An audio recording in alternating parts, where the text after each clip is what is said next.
Espace TV. Espace TV, le journal de 13h.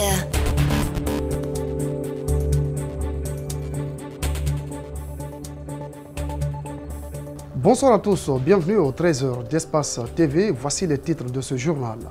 Ouverture de la session des lois 2019, plusieurs députés, dont ceux de l'opposition, ont pris part à cette rentrée parlementaire. Des manifestants voulant empêcher la tenue de la session ont été arrêtés par la police, parmi lesquels figure Dr Faya Milimono du bloc libéral. Le député Amadou Damaro Camara, dans le viseur des magistrats en cause, ses propos jugés diffamatoires, insultants et outrageux à l'encontre de la profession des magistrats. La contestation dans la rue ne faiblit pas en Algérie. Après la démission d'Abdelaziz Bouteflika, les manifestants réclament la fin du système.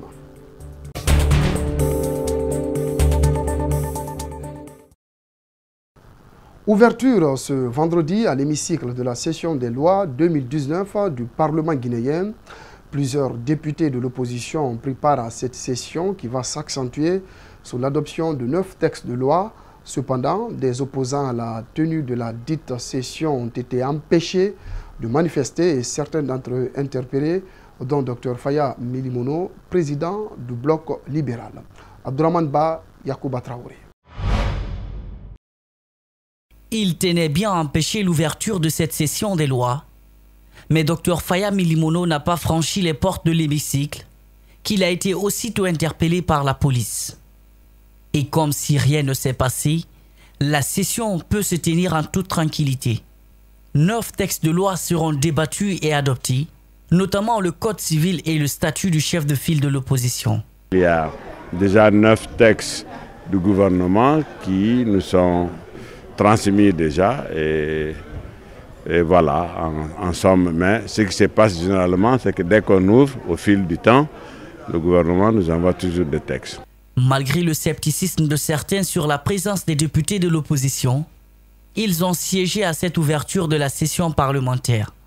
Nos militants et sympathisants à la base, après consultation de toutes nos fédérations de l'intérieur et de l'extérieur, ont massivement voté pour que nous continuions de siéger pour défendre la démocratie et pour défendre l'intérêt du peuple de Guinée au niveau de l'hémicycle. Questionné sur l'arrestation du président du bloc libéral, l'honorable Damaro Camara précise que l'ordre public est imperturbable. Celui qui faute des troubles, je crois qu'il y a une loi en la matière. Si un monsieur croit qu'il est plus intelligent que toute la République et veut nous empêcher de venir, je crois qu'il est à sa bonne place.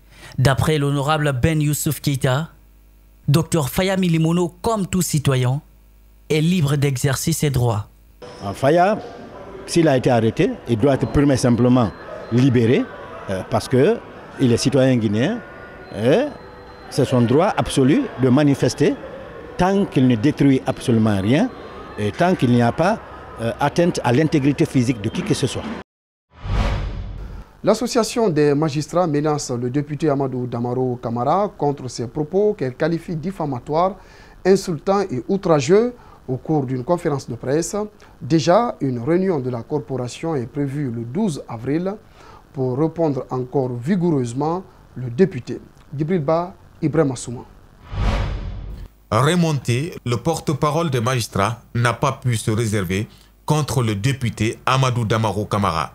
Tout a commencé par la convocation des 42 personnes, dont le Sotikemo de Kérouané, accusé de piller des installations d'une entreprise locale. Cela n'a pas laissé indifférent le président de la majorité présidentielle qui considère les hommes en robe comme des corrompus.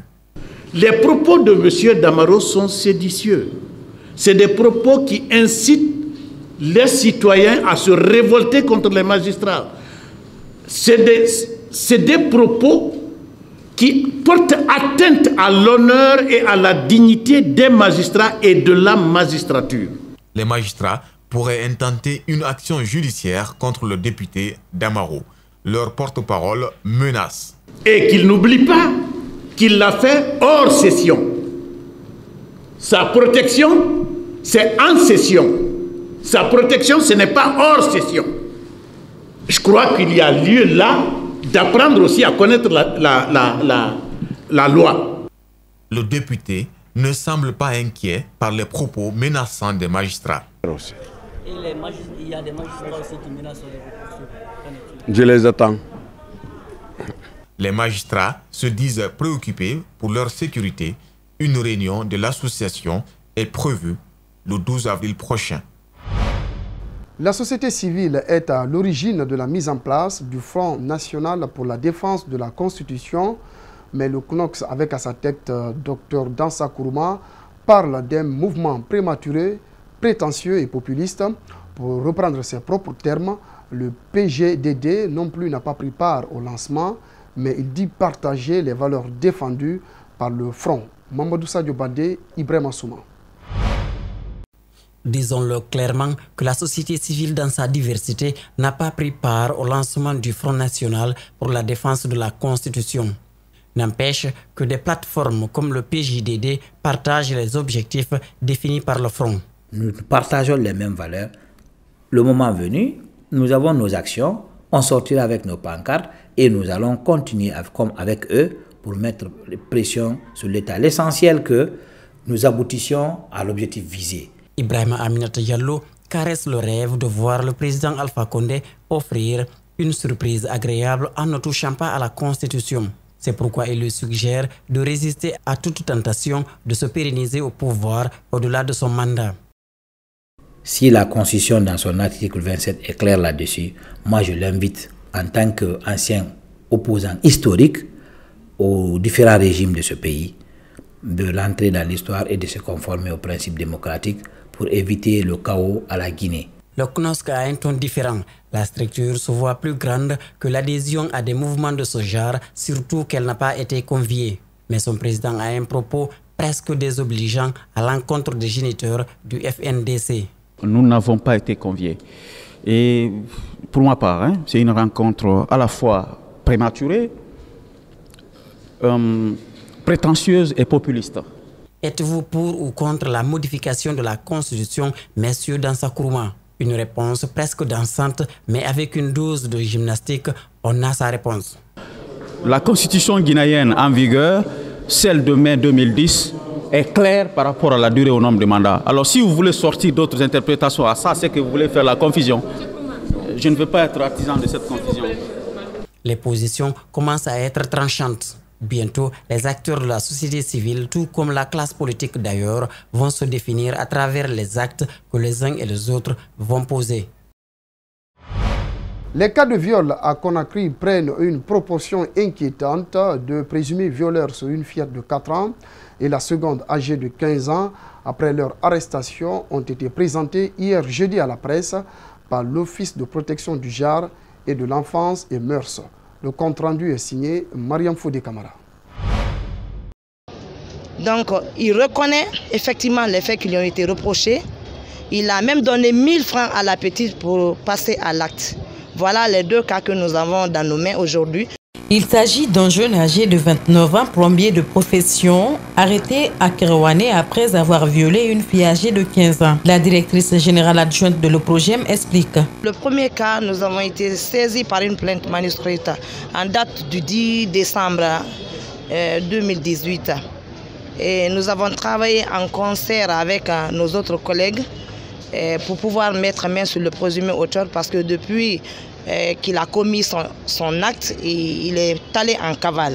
Le présumé violeur nie en bloc les faits qui lui sont reprochés. Deuxième fois encore, et pour une fois qu'elle m'appelle, elle dit « Ah, j'ai appris que depuis l'année passée, que tu as couché avec elle. » Non, je dis « Moi, je n'ai jamais couché avec elle. » Le second présumé est seulement âgé de 21 ans et docker de profession. Il est accusé d'avoir violé une fille de 4 ans le 2 avril dernier. Le présumé, contrairement au premier, reconnaît les faits selon la directrice générale adjointe de l'OPROGEM. Le deuxième cas, nous avons été saisis le 2 avril. Grâce à la collaboration de nos collègues de la BRB de Caprorail, qui nous a fait une mise à disposition d'un présumé auteur âgé de 21 ans. Il a violé une fille âgée de 4 ans. La victime est le présumé auteur est le fils du bailleur. Les procès-verbaux des 2 ont été rédigés et conduits à la maison centrale en attendant leur comparution devant les tribunaux compétents.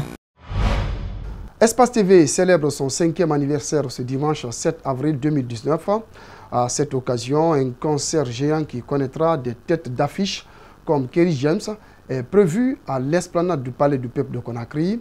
Déjà sur le terrain, les équipes techniques s'activent pour offrir au public guinéen un spectacle mémorable. Le reportage est signé Abdoulaye Sadio Diallo, Yacouba Traoré.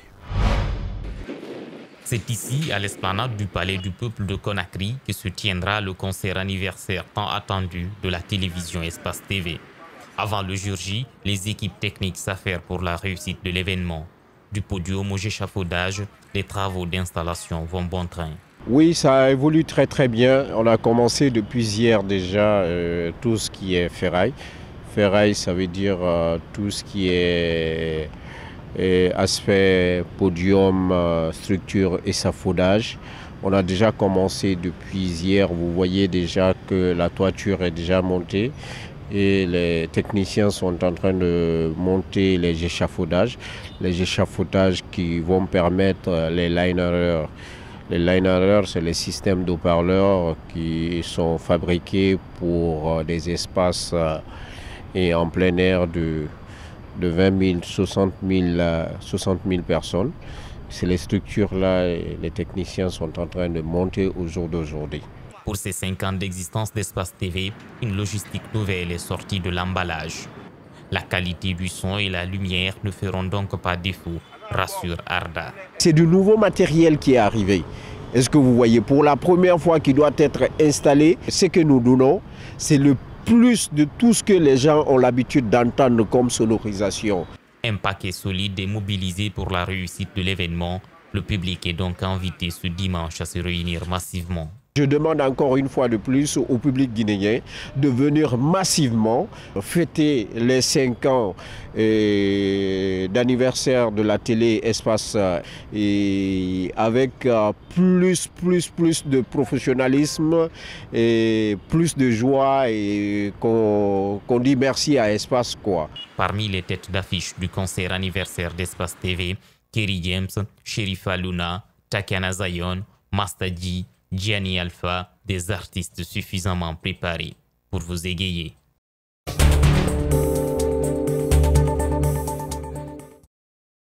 À présent, l'actualité africaine. En images et en bref, la démission d'Abdelaziz Bouteflika, arrachée la semaine, n'est qu'une demi-victoire pour des Algériens qui manifestent à nouveau en masse lors des 7e vendredis consécutifs, afin de chasser le système du pouvoir et empêcher les anciens fidèles du président déchu de gérer la transition.